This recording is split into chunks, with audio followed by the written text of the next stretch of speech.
Press the lord. પ્રભુ ઈસુના નામમાં આપ સર્વને પ્રેમી સલામ. પ્રભુના વચનોમાંથી શીખવા માગીએ છીએ. કોરિન્થીયોના પહેલો પત્ર 9મો અધ્યાય 16મી કલમ. ત્યાં લખવામાં આવ્યું છે, જો હું સુવાર્તા પ્રગટ કરું તો તેમાં મારે અભિમાન રાખવાનું કંઈ કારણ નથી, કેમ કે એમ કરવું મારી ફરજ છે, અને જો હું સુવાર્તા પ્રગટ ન કરું તો મને અફસોસ છે.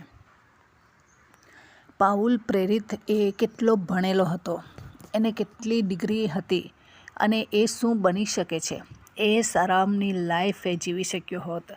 પરંતુ એ પત્રમાં જણાવે છે કે જે વાના મને લાભકારક હતા તે મેં કચરા સમાન સમજ્યા. એ સારામની જિંદગી જીવવા કરતાં સુવાર્તા પ્રગટ કરવામાં મારી ભલાઈ છે. હું સુવાર્તા પ્રગટ કરું છું જે પ્રભુએ મને આપી છે, તો એમાં હું કંઈ નવું નથી કરતો, એમાં કંઈક હું એ નથી કરતો. અભિમાન કરવાનું કંઈ કારણ નથી. એ પ્રભુએ મને પસંદ કર્યો છે. બાકી સ્વર્ગદૂતો બી સુવાર્તા પ્રગટ કરવા ઈચ્છે છે, પરંતુ ઈશ્વરે એમને મના કરેલી છે. ઈશ્વર એમને પરમિશન નથી આપી, મનુષ્ય જાતને આપેલી છે. પરંતુ એ સુવાર્તા લઈને મનુષ્ય શું કરે છે? ઘરમાં ગોંધાઈ રહેલું છે, મૂક પ્રેક્ષક બનીને જોયા કરે છે. પરંતુ પાઉલ પ્રેરિત એવો નહીં હતો.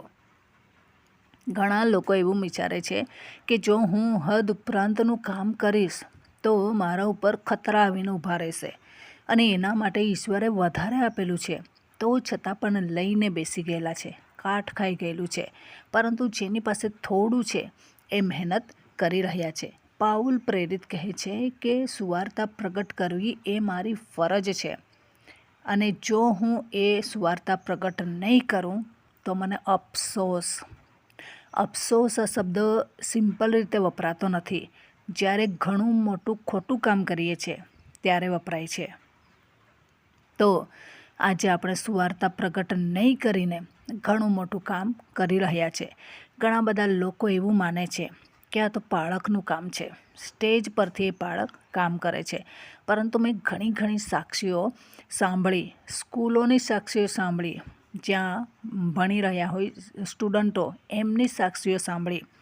એક છોકરી હતી અને એ કોલેજ કરતી હતી હોસ્ટેલમાં, અને એવા ફ્રેન્ડ સર્કલો મળ્યા, પાસ્ટરની છોકરીઓ અને એવી મળી, અને એ લોકો મિટિંગ ચલાવે. કોઈક જગ્યા પર રવિવારે રજા હોય તો જાય, અને એવી રીતના પ્રભુનો સ્વીકાર કર્યો, અને આજે એ પ્રભુનું અદ્ભુત કામ કરે છે. પાક્કો વિશ્વાસ, અને આખા કુટુંબને એ પોતે પ્રભુમાં લઈ આવી. પછી હજુ એક એવી જગ્યા છે કે જ્યાં આટલું બધું ખુલ્લા દ્વાર નથી, ભણવાને માટે જાય, પરંતુ ત્યાં એ લોકો આવી રીતના થોડા ઘણા બાઇબલ વાંચીને પ્રાર્થના કરે.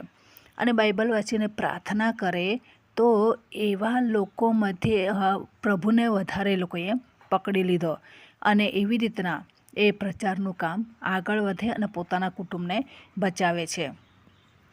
હજુ એક જગ્યા પર કોઈક નર્સિંગ કરવા ગયા, અને ત્યાં એવી છોકરીઓ ભેગી થઈ કે પ્રભુની સ્તુતિ તો કરવી જોઈએ, સુવાર્તા પ્રગટ કરવી જોઈએ, આપણા મોઢાથી સ્તુતિ કરવી જોઈએ, બીજાને નહીં આપીએ તો કંઈ નહીં, પણ સ્તુતિ તો કરવી જોઈએ.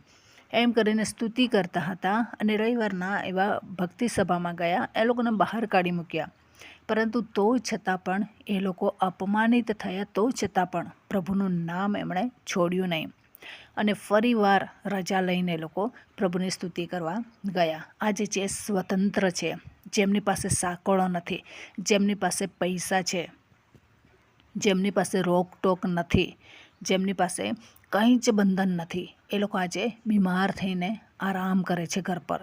પરંતુ જેમની પાસે બંધન છે એ લોકો ગમે તે રીતના છૂટકો પામીને સુવાર્તા પ્રગટ કરે છે. મને સુવાર્તા મળેલી છે એ મારે પ્રગટ કરવી જોઈએ. પછી સામે શું છે એ મારે નથી જોવાનું. એના માટે પ્રભુને પ્રાર્થના કરીશું, પ્રભુ આપણા માટે રસ્તાઓ ખુલ્લા કરશે. જો હું સુવાર્તા પ્રગટ નહીં કરું તો મને અફસોસ. કેમ? સુવાર્તા બંધન તોડે છે. પ્રભુનું વચન એ મૂલ્યવાન છે, લોકોને આઝાદી અપાવે છે, શેતાનની ગુલામીમાંથી, પાપની ગુલામીમાંથી, શ્રાપની ગુલામીમાંથી, ગરીબાઈમાંથી, બંધનોમાંથી, બીમારીઓમાંથી, અંધકારની શક્તિઓમાંથી એ આપણને છુટકારો અપાવે છે. પરંતુ એને આપણે બાંધી રાખેલી છે. માર્ટિન લુથરે જ્યારે જોયું કે બાઇબલને સાંકળોથી બાંધેલું છે, કે સત્ય જાણી જાય અને પછી એ બહાર આવી જશે તો અમારી વેટિંગન સિટી એમ જ રહી જશે, બાંધકામ નહીં થશે, એવું કંઈક એ લોકોને હતું અને એના લઈને એ લોકોએ બાંધી મૂકેલું હતું. પરંતુ એવો મર્દ ઊભો થયો કે કેટલા લગભગ 72 પેજનો એક લેખ તૈયાર કર્યો અને ચર્ચની બાજુમાં ચોંટાડી દીધો. ઘણા પડકારો સહન કરવા પડ્યા પરંતુ ઊભો રહ્યો. એવા પડકારો સહન કરવા શું સુવાર્તાને માટે તમે ઊભા રહેવા તૈયાર છો? અહીંયા પાઉલ પ્રેરિત કરંથીઓના પત્રમાં જણાવે છે કે મેં વધારે મહેનત કરી છે અને પછી આખું લિસ્ટ સુવાર્તાને માટે એણે જે વેઠ્યું છે તે જણાવે છે.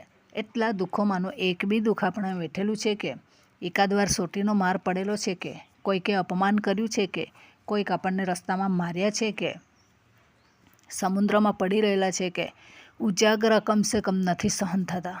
બીજા દિવસે આખો દિવસ ઊંઘીએ, આખી રાત પ્રાર્થના કરીએ તો બીજા દિવસે આખો દિવસ ઊંઘીએ.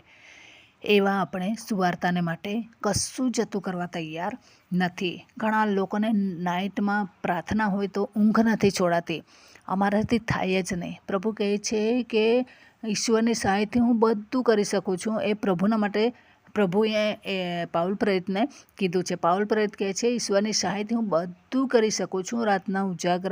રાતના સુવાર્તા પ્રગટ કરી શકું છું, રાતના જાગીને પ્રચાર કરી શકું છું, દરિયા કિનારે પ્રચાર કરી શકું છું, વહાણમાં પ્રચાર કરી શકું છું.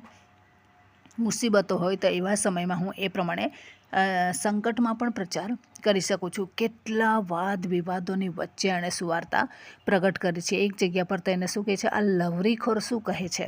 આપણને તો લવરીખોર કહી દે તો બીજા દિવસે એવા રૂમમાં ભરાઈ જઈએ કે અપમાન થયું. આ વ્યક્તિએ કેટલું અપમાન સહન કર્યું છે સુવાર્તાને માટે.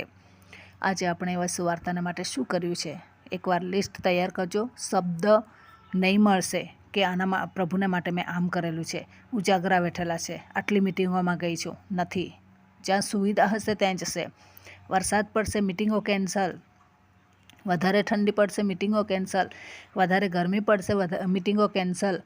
એ સારા એસી નથી ને, એસી હોય ત્યાં મિટિંગો રખાય. એસી વગર મિટિંગ નહીં રખાય. સુવાર્તા પ્રચાર મિશનરીઓ આવીને આપણામાં એસી લઈને આવેલા કે તે સમયમાં ધૂળિયાવાળા રસ્તા. એક મિશનરીને તો એટલું પ્રોફેસર માટે બોલાવતા હતા, પરંતુ એ ભારતમાં આવ્યો ત્યારે શું કહેતા હતા?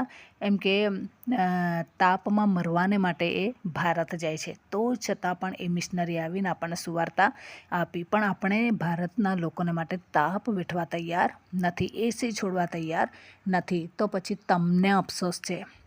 પાઉલ પ્રેરિત કહે છે સુવાર્તા પ્રગટ નહીં કરું તો મને અફસોસ, પણ હવે શું કહે છે? સુવાર્તા નહીં પ્રગટ કરો તમને અફસોસ છે. આજે આપણે વિચાર કરીએ અને પ્રભુના રાજ્યના માટે બાંધકામ કરીએ તો આ વચન પ્રમાણે જીવન જીવવા પ્રભુ સહાય કરે. વચનનો આશીર્વાદ પ્રભુ આપણને સર્વને પૂરો પાડે. આમેન. પ્રાર્થના કરીએ. પ્રેમાળ પરમેશ્વર પિતા, અમે તમારો આભાર માનીએ છીએ. તમામ શ્રોતાજનોને સુવાર્તા પ્રગટ કરવાને માટે કૃપા પૂરી પાડો. દુઃખમાં સુખમાં તત્પર રહીને પ્રચાર કરે એવી કૃપા અમે માગીએ છીએ. આ પ્રાર્થના પ્રભુ ઈસુના મૂલ્યવાન નામની અંદર માગીએ છીએ. Amen. Thank you. Praise the lord. God bless you. Amen.